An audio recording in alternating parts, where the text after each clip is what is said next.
नमस्कार, मैं हूँ पिंकी कुमारी, आपके अपने हीलिंग मास्टर। दोस्तों, हमने हीलिंग की अलग अलग विधाओं को सीखा है, समझा है। अब हम साधनाओं की चर्चा भी कर रहे हैं, क्योंकि आप हमारा परिवार हैं और आप हर तरह की साधनाओं को जानना और समझना चाहते हैं।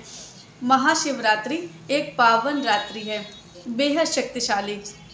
असंख्य लोग यहाँ पर शक्ति की साधना कर रहे होते हैं, शिव की साधना कर रहे होते हैं, मंत्र जाप कर रहे होते हैं, अपनी कुंडलिनी शक्ति को ऊपर उठाने की कोशिश कर रहे होते हैं, आज्ञा चक्र पर अभ्यास कर रहे होते हैं। जो साधक इस दिन एक माला का जाप करते हैं, उनको 100 माला का फल मिलता है।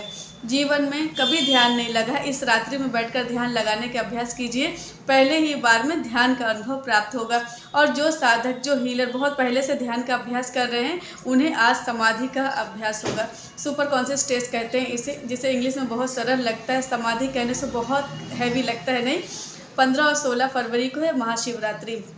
क्यों ऐसा बोल रहे हैं? क्योंकि 15 की रात्रि ही शिवरात्रि होगी और 16 के दिन में इस पर्व को मनाया जाएगा। जो मेले लगते हैं, जो पूजा होती है, स्नान होती है, ध्यान होता है, भगवान शिव को जल अर्पित किया जाता है, नैवेद्य बेलपत्र अर्पित किया जाता है, ये 16 तारीख को होगा।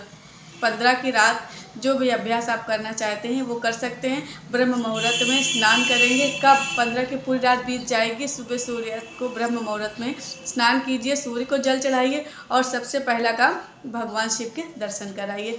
जो लोग निराकार ब्रह्ममय मानते हैं, फॉर्मलेस से चैन में मानते हैं, भगवान शिव की उस लिंग स्वरूप को, उस ज्योति स्वरूप को आप निराकार रूप में ही देखिए। मैं कहीं ये नहीं कह रही हूँ कि किसी धर्म विशेष का पालन कीजिए या किसी धर्म को आप फॉलो कीजिए। ये आपकी श्रद्धा है, ये आपकी भक्ति। जहाँ जिसकी प्यास जहाँ बुझी वही उसका सागर है। लेकिन मेरे कहने से आप ये ज़रूर कीजिएगा कि ब्रह्म मुहूर्त में, क्योंकि जब पूरे वातावरण में, आपके आसपास के पूरे धरा में जो साधनाएं हो रही हैं, इतने सारे लोग मंत्र जाप कर रहे हैं, साधना कर रहे हैं, तो उसकी ऊर्जा वहाँ फैली हुई है। उस ऊर्जा को ग्रहण करने के लिए आप जाइए ना। पिछले साल भी मैंने शिवरात्रि के लिए कहा था, जिन लोगों ने भी इस दिन कोई भी साधना की, इस दिन कोई भी शक्तिपात लिया, उनके अनुभव बहुत दिव्य हैं। तो ज़्यादा समझदारी दिखाने की ज़रूरत नहीं है, ज़्यादा समझ को लाने की ज़रूरत नहीं है।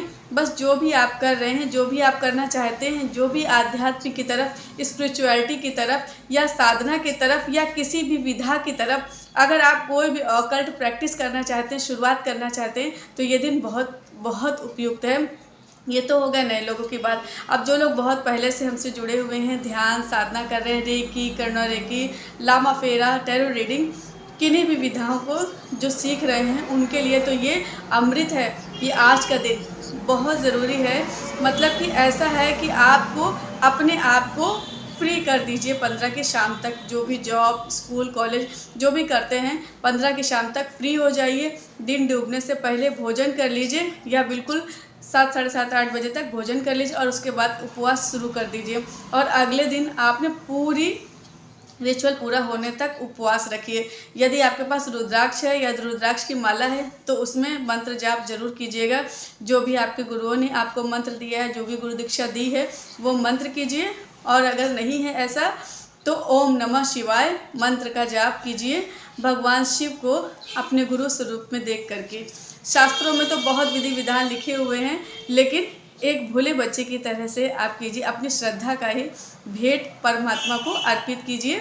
कुछ नहीं जानता मैं, मुझे ना मंत्र आते हैं, ना मुझे उपासना आती है, ना मुझे धर्म आता है, ना मुझे आध्यात्म आता है, ना मुझे कर्मकांड आता है, ना मुझे कुछ अर्पित करना आता है। मुझे कुछ भी ज्ञान नहीं है, मैं शून्य हूँ। बस मुझे आपसे प्रेम है, मेरे अंदर भक्ति है, मेरे अंदर शुद्ध है, और इतना ही व्यवहार काफ़ी है आपके लिए। यह अपने आप में धन्यवाद का ही भाव है, ये ग्रेटिट्यूड है परमात्मा के प्रति। और ऐसे समय काल में जब हर पूरे वातावरण में ऊर्जा बह रही होती है, सकारात्मक ऊर्जा बह रही होती है, आध्यात्म बह रहा होता है, उस समय उस नदी में गोता लगा लीजिए और बहुत सारे सिद्धों के शक्तियों में गोता लगा करके आप उन शक्तियों से परिपूर्ण हो जाएंगे, लेस हो जाएंगे।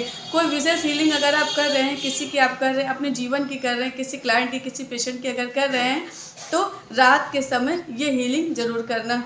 ची बॉल का अभ्यास करना। आज तक अपने आप हाथों में च्यूबल नहीं बना पाए, इस रात के अभ्यास में आपके हाथों में ची बॉल बन जाएगा। जो क्रिस्टल्स आपके पास है, जो ब्रेसलेट्स आपके पास है, शिवरात्रि की रात को ज़रूर पहने। साधना करने के टाइम, मंत्र जाप करने के टाइम, हीलिंग प्रैक्टिस करने के टाइम, या अगर रात को कोई प्रैक्टिस नहीं करे तो शिवरात्रि में रात के समय छत में, खुले आसमानों में इसे रख दें। साधारण एक सूती का कपड़ा बिछाएं और उसके ऊपर रखिएगा, उसे ज़मीन पर मत रखिएगा। बहुत लोग ऐसी गलती करते कि ज़मीन पर छोड़ आते, ये नहीं करना। और अगर ये भी ना कर पाएँ तो आपके पास कांच का जो बर्तन होगा उससे पानी भर करके बाहर छत में या आसमान के नीचे रखें। उस पानी को ढक कर के रखें, कपड़े से ढक कर के रखें। रात भर उस पानी में चंद्रमा की ऊर्जा को ग्रहण करने दीजिए। शिवरात्रि में जो इतने मंत्र उच्चारण हो रहे हैं उन सारी ऊर्जा को ये पानी सोख लेगा। अगले दिन इस पानी को पी लीजिएगा और कुछ स्नान करने के लिए डालकर अपने बाल्टी में डाल करके स्नान कर लीजिएगा। इससे ये सारी ऊर्जा आप अपने भीतर, अपने आभा मंडल में, अपने भीतर नहीं सोखते हैं, हम अपने आभा मंडल में, अपने ऑरा में इस ऊर्जा को सोख लेते हैं। और आपको उसी दिन ये आभास हो जाएगा कि आप पहले से कहीं बेहतर हो चुके, पहले से कहीं ज़्यादा तेजस्वी हो चुके, ओजस्वी हो चुके। आपकी सोचने समझने की क्षमता बढ़ चुकी है। आपके अपने ही ज्ञान को देखने की क्षमता अलग हो चुकी है। आपके अंदर ये भी हो सकता है कि आप साक्षी भाव में चले जाएं, खुद को देख सकें। आप क्या विचार कर रहे हैं उसे देखने की क्षमता आपके भीतर डेवलप हो जाएगी। और बहुत से हीलर्स को तो ये भी अनुभव हो सकता है कि जो आप देख रहे हैं उसे देखते हुए भी खुद को देख सकें। बहुत गहरी बात बोल रही हूँ कि आप ये देख रहे हैं कि अपने विचार को ये देख पा रहे हैं, अपने इमोशन को ये देख पा रहे हैं, अपने भीतर चलने वाली उस ऊर्जा को देख पा रहे हैं और अपने आप को ऐसे देखते हुए खुद भी अपने आप को देख पा रहे हैं। यानी कि आप 3 रूपों में विभक्त हो जाएंगे। यानी कि जो आपके भीतर चल रहा होगा वो भी आप हो, जो देख रहा है वो भी आप हो, और जो देखते हुए जो खुद को देख पा रहा है वो भी आप हो। ऐसी दिव्य शक्ति पैदा होती है ऐसे शक्तिशाली समय काल में।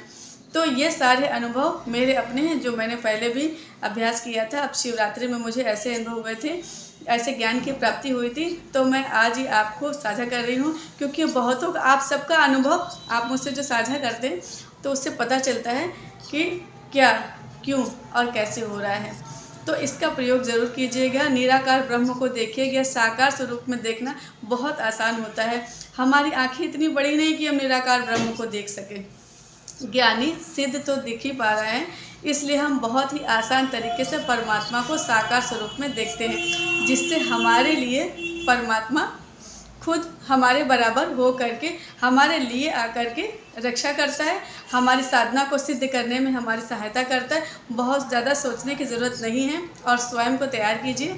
विशेष दिन है, विशेष पर्व है, इसका लाभ उठा लीजिए। आशा करती हूँ ये वीडियो भी आपको बहुत अच्छे से समझ में आया होगा। मिलते हैं आने वाले वीडियोज़ में, तब तक के लिए नमस्कार, धन्यवाद।